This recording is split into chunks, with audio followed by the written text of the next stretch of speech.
So it's Interlagos, Friday evening, quite a fascinating day.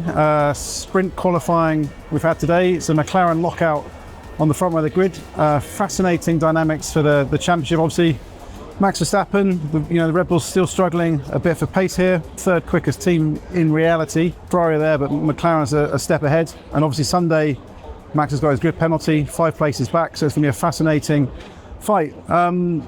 I think one of the big talking points today, though, wasn't actually the fight on track, it was actually the track.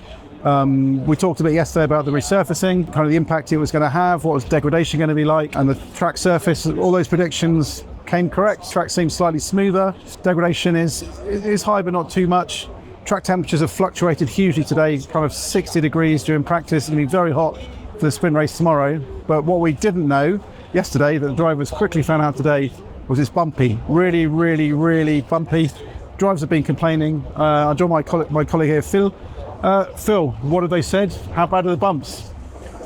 Well, I mean, Lewis Hamilton had flashbacks to 2022. That sort of tells you how bad it was. And unlike 22, it wasn't a partisan issue.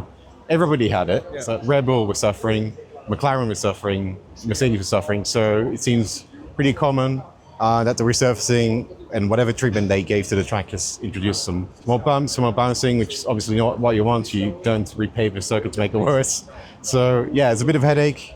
Only one practice session as well, so it's not like you had all day to try and find solutions, so they had to be bang on. Doesn't look like everybody had it right, and it's not necessarily a bad thing. We want to see some variance, so that's fine. Yeah, so I think one of the consequences a lot of teams have found out, and Aston Martin have talked about this problem. I think Mercedes have had this, is the bumps mean the cars can't run super low. It's where like juicy downforces, they've got to lift them up, and it's hurting performance. So I think it's going to have an impact. What we don't know yet is the impact it's going to have on tyre degradation. Cars are bumping, the tyres are getting lighter, they're coming down, they're scrubbing, they're sliding.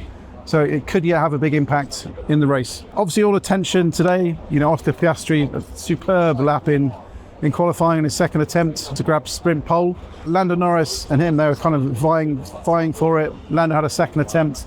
It was scrappy, too many mistakes, and he aborted in the end. Stunning lap, wasn't it, from Oscar?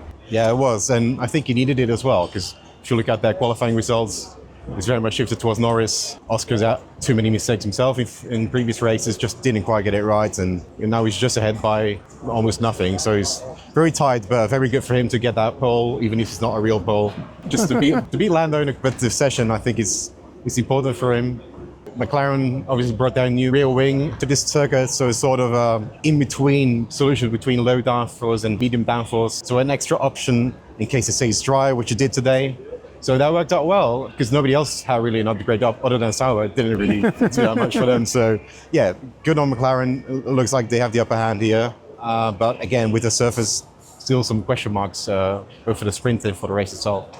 Yeah, so Charles Leclerc, Ferrari have been in a class of their own, basically in the races in Austin and Mexico. Obviously fastest in qualifying in Mexico. Charles was a bit less happy with the car today, just feels the pace is not there. He says he doesn't want to write off completely that this weekend is going to be a McLaren walkover, but I think reading into kind of what he was saying and where he thinks things out, it's looking that way, which I think is going to be especially interesting for the championship, especially because once again, Red Bull don't seem to have the pace. We've seen that Red Bull car during the season. Qualifying seems quite consistent. It can do there. Max can pull out some brilliance in qualifying to get it onto the front row.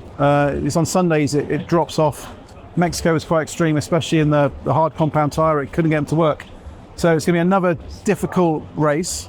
Max has got his 5-place grid penalty. So if he qualifies 3rd, 4th, 5th, he's going to be right in the middle of the pack at a track where there can be incidents, there can be accidents, and it's looking really hard. And Checo again, disappointing. And we found out this morning he's got a new chassis this weekend as Red Bull look to bring improvements. Struggles again for Checo then. Yeah. Max on the back foot. What's it looking like for Red Bull, Phil?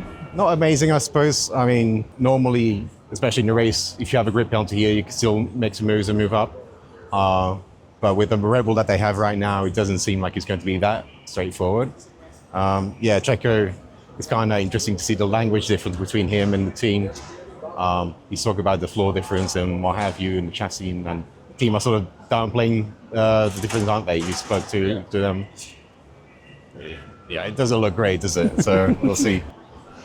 I think one of the kind of another great day for Oliver Bearman this morning. Well, he went to bed last night, normal Thursday night Grand Prix, 6:30 this morning. His phone goes off. He looks on it. First of all, thinking, I'm going to be really annoyed if this is my mum phoning me at this time and not aware of the time difference. But when he sees it's Ao Komatsu, the Haas team boss, phoning him up, he answers it. And Ao tells him that Kevin Magnussen's ill. He's been taken unwell overnight. He wasn't originally not just going to be here today. So Ollie was, called into the track, jumped in the car this morning, and has been super impressive. Got through to Q3. Nico Hülkenberg didn't manage it. Nico's struggling. Something's not working with him. He says he can't feel the love from the tyres, which has been one of his strengths. So it hasn't worked. Ollie did a great lap. Unfortunately, track limits at turn 2, which dropped him back. But I think yet again, Ollie has shown sensational performance. The ability to jump in unprepared. It's amazing, just be on it. Yeah. I mean, we saw that in Saudi, where he had even less time. But Magnussen will be out for the rest of the weekend. We're hearing it's nausea-related symptoms, so he's not feeling well. He's not terribly ill, thankfully, but he's not good enough to be in the car. But then, if you look at how Ollie's been doing, I guess there's no need to rush Kevin Mack in, because that second car will be up there, and you've got a capable driver. It's getting time for next year when he will be in the car proper. So, it's not. You never want to see a driver drop out like that, but I think Haas are in a good place with Ollie. Yeah, I think it also would have been a tough ask, because it's a sprint weekend. The first question we were all asking earlier on today was, when Ollie was called up for today, is how's it work with qualifying? Because you need to do a practice session and need to qualify to do a race. So if Kevin was out today, there would be no scope for him to come back tomorrow morning and do the sprint race. So Ollie was definitely in for that. There could have been a scenario where Kevin came back tomorrow, does qualifying, and then could do the Grand Prix. But tough ask to come in with no practice, straight into qualifying, do a decent result. So I think it'd be fascinating to see how Ollie comes on. But there is one small consequence from Ollie's appearance here this weekend. It's his third Grand Prix. What does that mean? Yeah, that means you can't take part in the rookie test. Teams run 2 cars in Abu Dhabi. On the Tuesday after the season finishes, 1 car for the regular driver usually does a Pirelli tyre testing. Second car is designated for rookies, but you can only have done 2 Grand Prix. So Ollie's now in his third, so he's out for that. Not probably what Haas are thinking about right now, but that is sort of a knock-on effect. I suppose Pietro Fittipaldi, he's done 2, hasn't he? So he can still do it if they want it. Yeah, so I think it's just sort of annoying for them, because Esteban Ocon looks like he will be doing the Abu Dhabi test for Haas, getting his first run there in the car. So, I mean, they could have had their 25 driver lineup running. Can't happen now, so we'll see that. Let's just run through another especially difficult weekend for Aston Martin. We found out this morning Aston Martin, the Austin floor upgrade's not worked. It's not brought them the performance they hoped for. In Mexico, they rolled back to what they call a Suzuka concept floor. So it's not the exact floor that was running Suzuka, but it's the concept that they had for early phase of the season.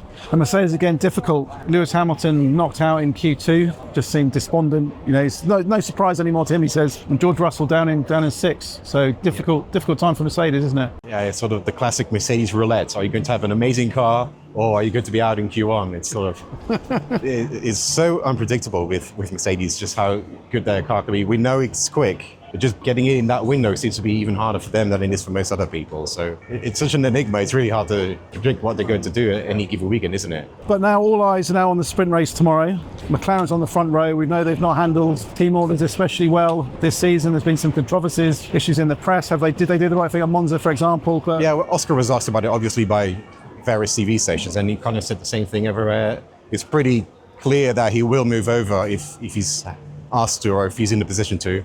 McLaren have always said he's not going to have to give up Grand Prix wins, but sprint race is not a Grand Prix. So it's only 1 point difference, but it could still make a difference in the end. If they are still running in the order they started towards the end of the sprint, I do expect Oscar to move over for Lando. Whether you like it or not, that is just, I guess, what I have to do at this stage. Lando really is up against it. I think he has to, make up 12 points per weekend or something. It's a lot. So yeah, every point might help. So that is probably what they're going to do tomorrow as well. So we'll find out tomorrow. Sprint race in the morning, then proper qualifying in the afternoon. My prediction ahead of this weekend was that this was going to be quite a decisive weekend for the championship. So far, it's looking like we've got it.